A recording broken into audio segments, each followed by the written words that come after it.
Hello and welcome to NewsClick. नमस्कार, आदाब। मैं परंजॉय गुहा ठाकुर था और आज मेरा साथ अध्यापक प्रदीप कुमार दत्ता। उन्होंने जवाहरलाल नेहरू विश्वविद्यालय के centre for comparative politics and political theory centre में स्कूल ऑफ इंटरनेशनल स्टडीज में उन्होंने अभी अध्यापक है। इससे पहले इन्होंने पीएचडी किया दिल्ली विश्वविद्यालय में मॉडर्न इंडियन हिस्ट्री, आधुनिक भारतवर्ष के इतिहास के ऊपर, और दिल्ली विश्वविद्यालय का जो राजनीति विज्ञान जो विभाग है उसका भी हेड थे। और इन्होंने किताब भी लिखे हैं। एक किताब है carving blocks, communal ideology in early 20th century Bengal, 99 साल में। और इससे पहले 93 साल में और लोगों के साथ इन्होंने लिखा खाकी शॉर्ट्स, सैफरन फ्लैग्स। और भी रविंद्रनाथ ठाकुर का जो घोड़े बायरे, होम एंड द वर्ल्ड, इसके ऊपर इन्होंने एक क्रिटिकल कंपेनियन का संपादक थे। और आज हमारा पुराने मित्र के साथ एक चर्चा का विषय है migration, famine and state policies. Pradeep, धन्यवाद आपका समय आपने न्यूज क्लिक का दर्शक को आपने दिया। 43 साल में बंगाल में अकाल के लिए कम से कम 30 लाख लोगों भूख मरी में। और आज हम लग रहे हैं कितने आश्चर्य बात है कि एक साल पहले 42 साल में एक साइक्लोन हुई थी जब दुर्गा पूजा का समय था। कुछ दिन पहले कलकत्ता में और पश्चिम बंगाल में भी एक साइक्लोन हुई थी। और बहुत सारे किताब आए हैं इस विषय के ऊपर, चलचित्र भी आए हैं। सत्यजीत राय ने डिस्टेंट थंडर यानी कि ओशोनी संकेत करके भी एक इस जो अकाल के ऊपर एक चलचित्र इन्होंने बनाया था 1973 में। और बहुत सारे किताब भी आए हैं। जन्म मुखर्जी एक किताब लिखा है हंग्री बंगाल, एक नया इतिहास। और उनका कहना है कि अगर हमें भारतवर्ष का विभाजन का समझना है, अगर कलकत्ता में 40 का दशक में हिंदू मुसलमान दंगा को समझना है, तो हमें 1943 का जो अकाल समझना बहुत जरूरी है। और मैं आपसे सवाल उठा रहा हूं, उस समय क्या हुई थी और आज क्या हो रहा है, हम क्या तुलना कर सकते हैं? इस विषय के ऊपर मेरा बहुत सारे सवाल है, मगर मेरा पहला सवाल यह है कि हम तुलना कर सकते हैं 75-80 साल पहले बंगाल में जो हुई थी और आज भारतवर्ष में जो हो रहा है? हाँ, आधार तो है मगर बहुत फर्क भी है, अंतर भी है। आपने जैसे कहा एक साइक्लोन आए थे बंगाल फैमिन से पहले 1942 में 14,000 से 15,000 लोग का मौत हो गए थे। मगर उससे आगे बढ़ के संदर्भ में एक और बहुत ज्यादा अंतर है। ये है जो उस वक्त 1942 में क्विट इंडिया मूवमेंट चल रहे थे, आजादी का लड़ाई। और दूसरी बात, एक लड़ाई विश्व युद्ध का संदर्भ भी चल रहे थे, जो हमारे यहां पर प्रस्तुत नहीं। अलग सा है, कोविड है, एक ग्लोबल प्रॉब्लम है, पैंडेमिक है। उनके बहुत सारे राष्ट्र का अलग अलग तरीके से उन्होंने कोशिश किया इसका सामना करना। तो ये तो संदर्भ में फर्क है। मगर जो चीज तुलनामूलक है, ये है राष्ट्र का नीति, सरकार का नीतियां, सरकार का व्यवहार। सरकार भी अलग किस्म का है। ये पार्लियामेंट्री सिस्टम है, आजादी के लिए हमने ये पार्लियामेंट्री सिस्टम स्थापित किया। वहां पर कॉलोनियल सिस्टम थे, औपनिवेशिक काल में हम उस वक्त गुजर रहे थे। तो सरकार तो अलग था, मगर सरकार का जो एक व्यवहार, एक रवैया, उसमें हमें तुलना दिखाई देते हैं। ये है जो सरकार ने वहां पर भी और अभी भी जो भी सिद्धांत लिया उन्होंने, ये लिया लोगों, जो गरीब लोग, जो आम पब्लिक के बारे में नहीं सोच के लिया इन्होंने। वहां पर जब लिया था लड़ाई का संदर्भ में, विश्व युद्ध में संदर्भ में, सिर्फ ब्रिटिश इंटरेस्ट के बारे में उन्होंने सोचा था। आर्मी का क्या करना है, क्या उचित है या नहीं उचित है, और इस वजह से उन्होंने ये एक पॉलिसी ले लिया जो डिनायल पॉलिसी कहते हैं, जिससे फूड, खाना, स्पेशली राइस और बोट्स ने ये दोनों चीज ध्वंस कर देंगे, डिस्ट्रॉय करेंगे। तो उनका जो ये ब्रिटिश इंटरेस्ट, ब्रिटिश साम्राज्यवाद को समर्थन करने के लिए, सपोर्ट करने के लिए उन्होंने ये वॉर कैबिनेट लंदन से ये डिसाइड किया। और इस वजह से जो अकाल हुआ, जो माइग्रेशन हुआ, इस वजह से हुआ क्योंकि ब्रिटिश सरकार ने आम गरीब कल्टीवेटर, आम लोग के बारे में सोचा नहीं। जब सप्लाई चेन खत्म हो जाते हैं, जब खाना, फूड का जो इतना स्केर्सिटी हो जाता है, जो ब्लैक मार्केटिंग फ्लरिश करना शुरू होता है। अब भी जो फूड कॉर्पोरेशन के पास बहुत गेहूं है, बहुत सारे फूड ग्रेन्स है, 3 गुण या 4 गुण ज्यादा है, पता नहीं कितना है, मगर 3 से 4 गुण ज्यादा है। अगर वो जो डिस्ट्रीब्यूशन करना चाहिए वो नहीं किया। लॉकडाउन घोषित किया है, 4 घंटे के अंदर लॉकडाउन घोषित किया, मगर जिस तरीके से लोगों को सहायता देना चाहिए, जिस तरीके से सपोर्ट करना चाहिए, स्पेशली फूड के लिए, खाने के लिए, वो रवैया नहीं रहा यहाँ पे। प्योरली जो हम कह सकते हैं एक प्योरली गवर्नमेंटल स्ट्रेटेजिक डिसीजन था, सिर्फ स्ट्रेटेजिक डिसीजन। वहां पर भी दूसरी तरह का स्ट्रेटेजिक डिसीजन था, सिर्फ आर्मी के वजह से, आर्मी के लिए एक सिद्धांत लिया बिना सोच के जो गरीब का क्या होगा, बिना सोच के जो कैसे खाना दूसरे राज्य से ले आ सकते हैं। इनफैक्ट आपने कह रहे थे चर्चिल के बारे में जिक्र किया है, उन्होंने एक्चुअली 2 चीज, एक तो विश्व युद्ध चल रहे थे, दूसरा चीज उन्होंने ये भी सोचा जो हम एक सबक सिखाएंगे। 1942 में इन्होंने आजादी की लड़ाई किया है, अभी सबक सिखाएंगे।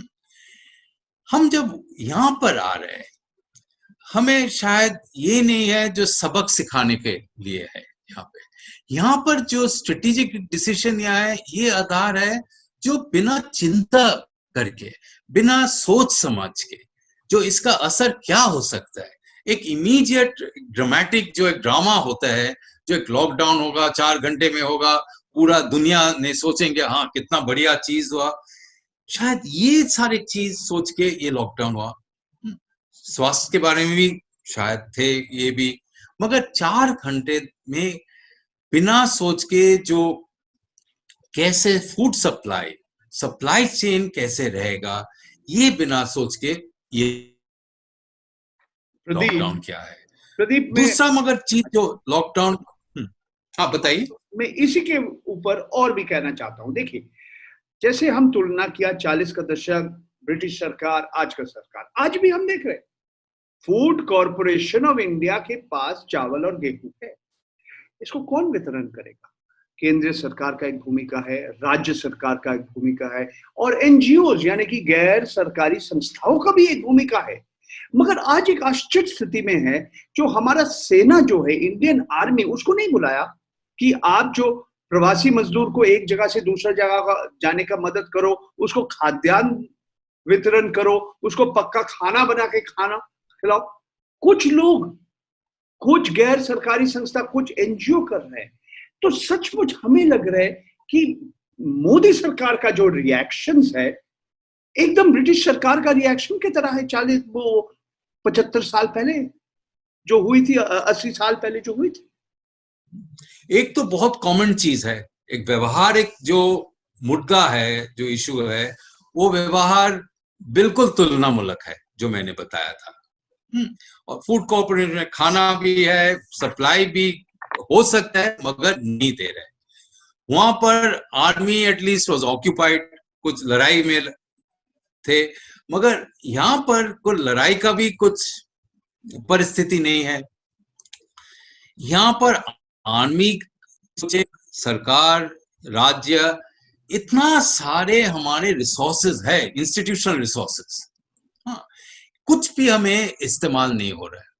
सिर्फ एनजीओ के सेवा, कुछ राज्य कुछ कर रहा है, नहीं कर रहा है, वो अलग सी बात है, और बहुत देर से शुरू हुआ। हाँ, मगर हमारे देश में जो जितना सारे संस्था, जो आजादी के लड़ाई का नतीजा है, हाँ, आर्मी भी कहिए, फौज भी कहिए, सारे जितना इंस्टीट्यूशंस है, डिस्ट्रीब्यूशन सिस्टम, सरकारी नीतियां, एक्सेट्रा एक्सेट्रा, कुछ भी इस्तेमाल नहीं हो रहा है। अभी 2 महीना हो गए, अभी भी केंद्रीय सरकार कुछ नहीं कर रहे है। और आपने जो बताया, आर्मी, सेना कुछ भी मोबिलाइज नहीं किया। और आर्मी हमने देखा है पहले बहुत एग्जेम्पलरी रोल, बहुत बढ़िया रोल उन्होंने, जब होता है क्राइसिस होता है, कुछ रिलीफ वर्क होता है, उन्होंने बहुत बढ़िया रोल किया है। और अभी कुछ नहीं कर रहे। प्रदीप, हम लोग फिर इतिहास के पन्ने वापस चले जाते हैं वहीं पे। 47 साल में भारतवर्ष का विभाजन हो गया था।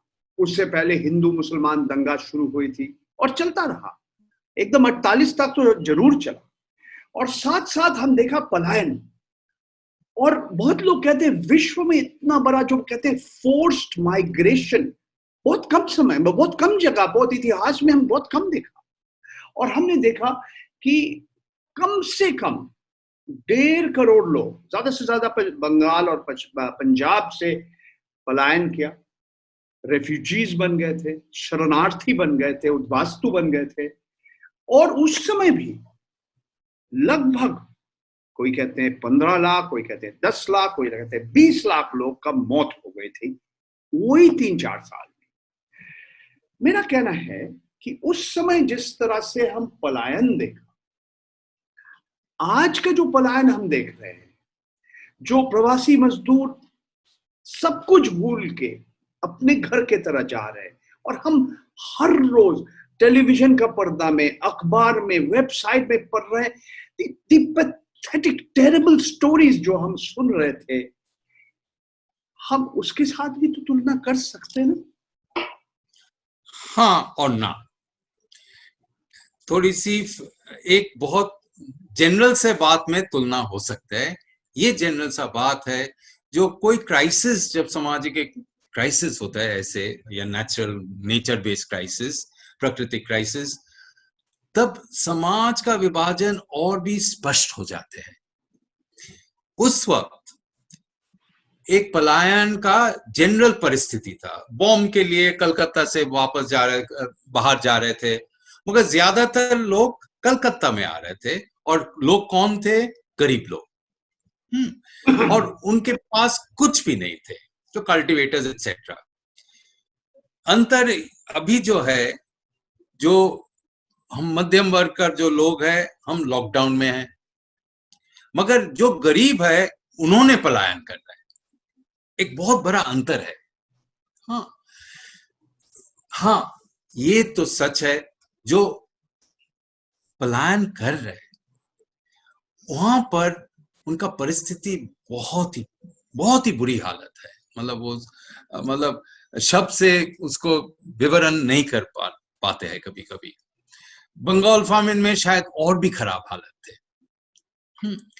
हमें पता नहीं है, क्योंकि इसका खबर भी बहुत कम हमें मिलते हैं। आज का जो परिस्थिति है, क्योंकि जो पब्लिसिटी है जितना होना चाहिए, बहुत वजह से, सरकारी वजह से भी हमें बहुत कम मिल रहा है। बंगाल फैमिन के बारे में हमें बहुत ज्यादा अभी मिल रहा है, क्योंकि बहुत सारे शोध हुआ उसके ऊपर। हम जो देख रहे हैं छोटी मोटे जो पर्सनल एनकाउंटर से, टीवी से या कहीं और सोशल मीडिया से, परिस्थिति तो बहुत ही गंभीर, रुला देते हैं। क्योंकि यहाँ पर जो एक परिस्थिति, अगेन पहले जो परिस्थिति थे वो परिस्थिति दो इलाके में हुआ था पलायन का, एक बंगाल में और दूसरा पंजाब में बाद में पार्टीशन के वजह। यहाँ पर ऑल इंडिया एक पलायन का परिस्थिति चल रहा है। हाँ, क्योंकि सारे माइग्रेंट लेबर बहुत सारे देश का बहुत सारे जगह में गए, और उनका जो जितना दूर उनको जाना पड़ रहा है रास्ते में, और मतलब लाइन ही लाइन जो भी देखा हमने, ये बहुत ही दुख देते हैं। हम यहाँ पर भी हमारे शहर में भी देखते हैं, लाइन पे लाइन लोग बैठे हैं कोविड में टेस्टिंग करने के लिए। अब कभी कभी मैं खरीदने जाता हूं तो एक दो आदमी ऐसे जा रहे हैं बिना कुछ दिशा से, बिना कुछ सोच से, कुछ पानी के लिए मांग रहे हैं। ये बहुत ही बुरी हालत, क्योंकि एक ने शब्द जो है, एक चिंतक, पश्चिमी चिंतक ने कंसंट्रेशन कैंप्स के बारे में बताया था, जर्मनी में जो हुआ था। उनको परिस्थिति, उनको कहा था ये एक बेड लाइफ है, सिर्फ जीवन, बेड लाइफ, सिर्फ जीवन और मौत के बीच आप रह रहे। ऐसे परिस्थिति बंगाल फैमिन के वक्त भी थे, और अभी उस परिस्थिति बहुत लोग के लिए होते हैं। आप रेलवे लाइन पे सोए हैं, बस चले गए। कितना लोग मरे हैं, नहीं मरे हैं, हमें पता भी नहीं है। कितना उन्होंने दुख सहना पड़ा, हमें पता नहीं है। हाँ, हाँ, जो राष्ट्र का जो व्यवहार है, इसमें अपना गरीब के बारे में सोच, दूसरा जब आपके पास संबल है, रिसोर्सेज है, जो वो आप गरीब के लिए दे सकते हैं, वो रिसोर्सेज, मटेरियल रिसोर्सेज जैसे फूड ग्रेन, या इंस्टीट्यूशनल रिसोर्सेज जैसे आर्मी है, पब्लिक डिस्ट्रीब्यूशन सिस्टम है, वगैरह वगैरह, कुछ भी नहीं इस्तेमाल हो रहा है। प्रदीप, मैं दोबारा आ रहा हूं वही सवाल में, जो सांप्रदायिकता, जो सांप्रदायिक शक्ति है, आज भी हम देख रहे हैं। एक तरह से इस्लामोफोबिया, अभी भी बहुत लोग सोचते हैं कि हमारा ये जो महामारी हुई है इसके कारण है कुछ तबलीगी जमात के एक संगठन है, उसके लोग आके, इसीलिए भारतवर्ष में ये बीमारी, ये महामारी फैल गए हैं। और हम देख रहे कुछ ऐसे लोग हैं, और इसमें भारतीय जनता पार्टी का जो इंफॉर्मेशन टेक्नोलॉजी सेल, यहाँ के इनके भी लोग हैं। और हम देख रहे कि भारतवर्ष का विभाजन के पहले तो भारतीय जनता पार्टी नहीं थी, ठीक है, हिंदू महासभा थे। भारतीय जनसंघ का जन्म हुई, फिर भारतीय जनता पार्टी का जन्म हुई। मेरा सवाल है कि हम देख रहे कि जो सांप्रदायिक शक्ति, हिंदुओं का एक हिस्सा और मुसलमान, जो भारतवर्ष में हर 7 व्यक्ति में एक व्यक्ति मुसलमान है। मैं 2015 में एक विदेशी लेखक जो भारतवर्ष में रहते हैं, विलियम डैलरिम्पल, उन्होंने न्यूयॉर्कर में एक लेख लिखा था। उसका एक सेंटेंस में पढ़ के सुनाता हूं। The polarization of Hindus and Muslims occurred during just a couple of decades of the 20th century, but by the middle of the century it was so complete that many on both sides believed that it was impossible for adherents of the two religions to live together peacefully. क्या हम पीछे चले गए हैं? हम 75 साल पीछे चले गए हैं। जो 40 का दशक में हम देखा था हिंदू और मुसलमान के बीच जो हिंसा, एक दूसरे को जो जिस कारण के लिए भारतवर्ष का विभाजन हुई थी, पार्टीशन हुई थी, हम क्या उस समय में वापस दोबारा आ गए हैं, या हम जा रहे हैं उसी साइड, वही रास्ता में हम जा रहे हैं? मेरे सोच में वापस भी जा रहे हैं और आगे भी बढ़ रहे हैं। दोनों ही हो रहा है। एक तो विभाजन से पहले, देश का विभाजन से पहले जो परिस्थितियां थे, उसमें लगभग हिंदू और मुसलमान का जो सांप्रदायिक क्षमता वो मोरलेस एक था। बीजेपी नहीं था उस वक्त, सही बात है, मगर आरएसएस था उस वक्त। और मुसलमान के अंदर खक्सर भी थे, बहुत सारे, इतना आर्म्ड मिलिशिया सारे थे। डायरेक्ट एक्शन डे जब हुआ वो सुहरावर्दी ने किया था, हाँ, मगर जितना लोग मरा था ज्यादातर हिंदू, ज्यादातर मुसलमान थे रादर हिंदू, मतलब दोनों साइड ही तैयारी में थे, हाँ। और जो लड़ाई हुआ इतना खतरनाक हुआ, पार्टीशन का जो जब माइग्रेशन हुआ, ये एक वजह थे जो दोनों साइड ही एक सामाजिक तौर पे लड़ाई कर रहे थे, क्योंकि वो परिस्थिति, माहौल ऐसे बन गए थे। बहुत सारे लोग थे, कोशिश कर रहे थे, गांधी जी तो अपना जिंदगी भी दे दिया उस कोशिश में।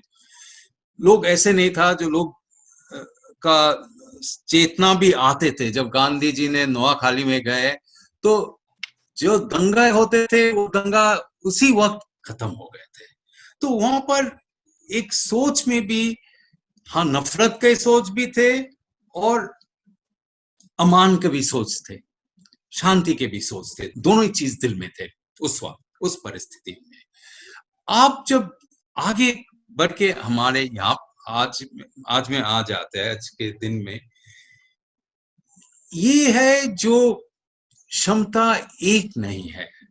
राष्ट्र क्षमता जो है वो भाजपा के अंदर है, और बहुत सारे हमने एक के बाद आंदोलन देखा है, बहुत सारे उससे संस्था जुड़े हैं, जो एक पारिवारिक संस्था है जिसके एक हिस्सा भाजपा भी है। और हमने ये जो इस्लामोफोबिया बहुत दिन से देख रहे हैं, बहुत दिन से देख रहे हैं, और ये अभी आके ये एक नया रूप धारण किया।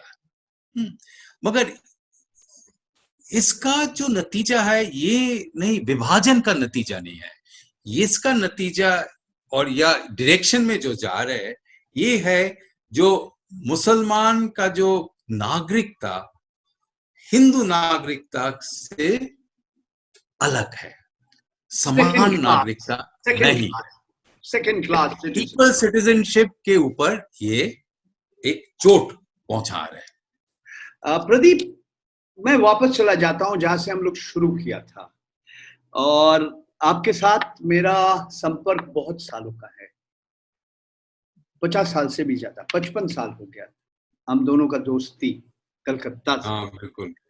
आपको मालूम है कि 10 मई आपके तरह जैसे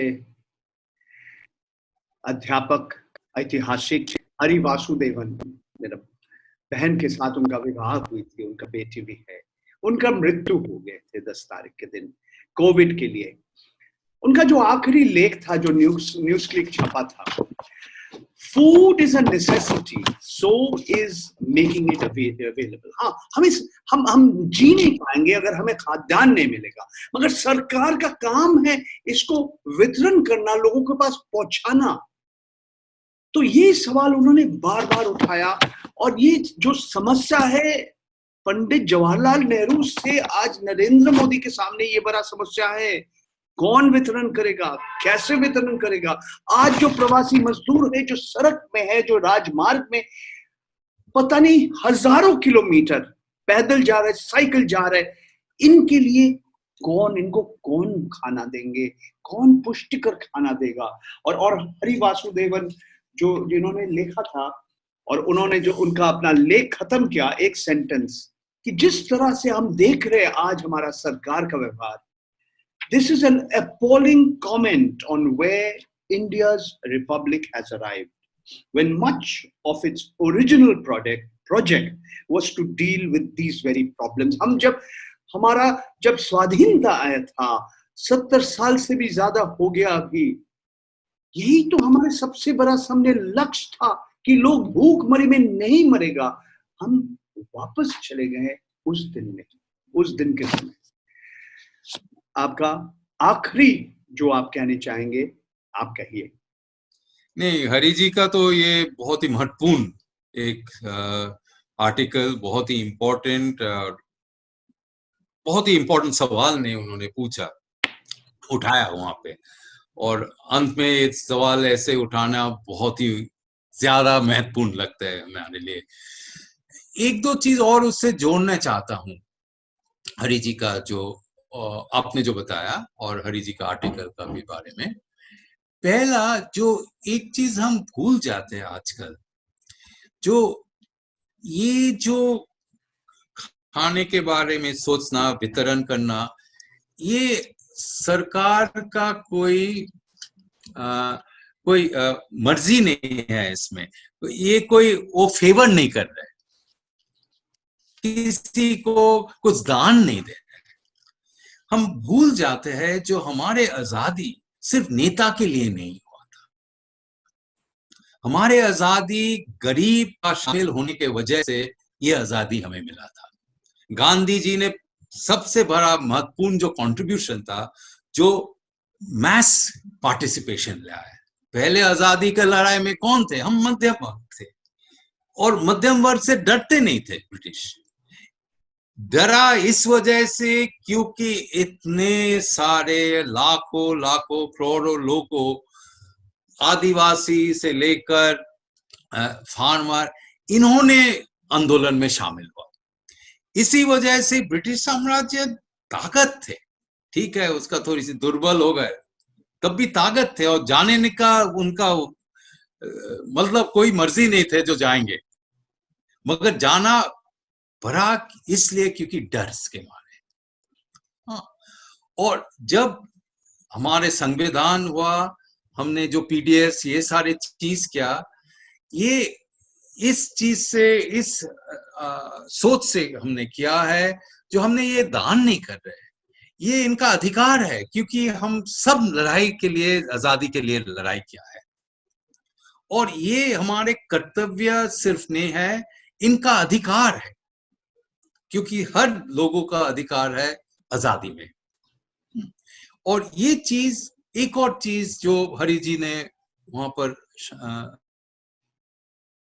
पेश किया था, ये किया था, जो हम मध्यम वर्ग के बारे में उन्होंने भी कुछ टिप्पणी दिया था।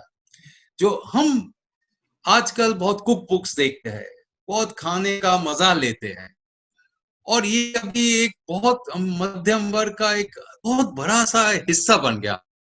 प्रदीप, मैं आपको रोक रहा हूं। आप जैसे कह रहे हैं मध्यम वर्ग के लोग आज कुकिंग और क्या खाना बनाएंगे, कैसे बनाएंगे, इसके ऊपर एक तरह से इनका ऑब्सेशन हो गया है। जैसे हरि वासुदेवन में लिखा था, और उन्होंने 2 चलचित्र, अश्विनी संकेत और एक मलयालम का फिल्म उस्ताद होटल 2012 का फिल्म के बारे में लिखा, और उन्होंने अंग्रेजी में लिखा, The relish for food is empty if it ignores the plight of those unable to savor it. मगर आप खाना खाएंगे, आप पुष्टिकर खाना खाएंगे, आपको बहुत अच्छा स्वाद होगा वो खाना खाने के लिए। अगर आप सोच रहे, जो आज खाना, जो जिसके पास खाद्यान्न नहीं है, जो खाना नहीं मिल रहा है, उसके बारे में आप जब खाना खाते हैं, उनके बारे में आप सोचते हैं? बिल्कुल सही बात, यही हमें भी यही लगते हैं। जो आप जब खाना के बारे में चर्चा करते हैं, पकाते हैं, डाउनलोड करते हैं नेट से क्या क्या नई रेसिपीज है, ये अच्छी बात है, मेरे इसका कोई इतराज नहीं है। आपको स्वाद भी लीजिए उनका, हाँ, स्वादिष्ट भी होगा, स्वाद का भी आप मजा लीजिए, मगर सिर्फ मजा लेने का बात नहीं है। आप मजा जब लेंगे, उस वक्त आपको सोचना है, इस संकट में जो आपको ये कर्तव्य है, जो मजदूर है, जिनके लिए, जिनके पूरा जो परंपरा के लिए हमें आजादी भी मिला, उनका अधिकार है इस खाने के ऊपर, और वो अधिकार आपको कोशिश करना है, आपका जो भी आपका पास रिसोर्सेज है, संबल है, उस कोशिश करना है जो वो अधिकार को आप आगे बढ़ाकर प्रकट करें। अधिकार, उनका अधिकार है, ये दान नहीं है।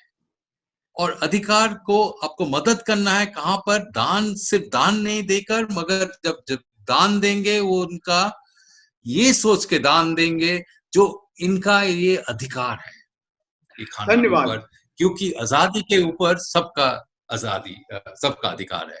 धन्यवाद धन्यवाद। प्रदीप, धन्यवाद प्रदीप, आपका समय आपने न्यूज क्लिक का दर्शक को दिया। आपने विस्तार से आज का जो स्थिति है 40 का दशक में जो हो रहे थे उसके साथ आपने तुलना किया। Thank you very much. आप देखते रहिए न्यूज क्लिक।